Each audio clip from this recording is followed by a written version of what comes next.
जर तुम्हाला अफर्मेशन्स नाही म्हणायचे आहेत, तर तुम्ही एक म्हणू शकता, की एक नेव्हिल गोडार्ड टेक्निक सांगितलेली आहे. ओके. त्याला म्हणतात रिव्हिजन टेक्निक. हां.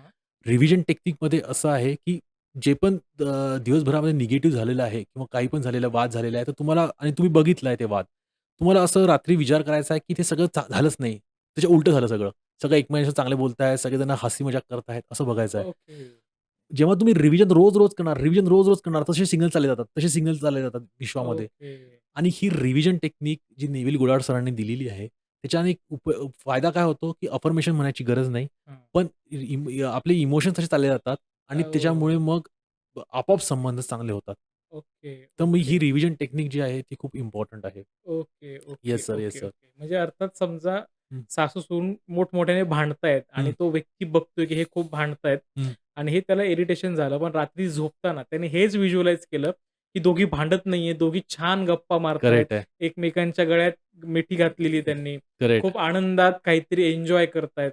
हे करेक्ट. त्यांनी उलटं व्हिज्युअलायझेशन केलं तर ते उलटं होऊ शकतं.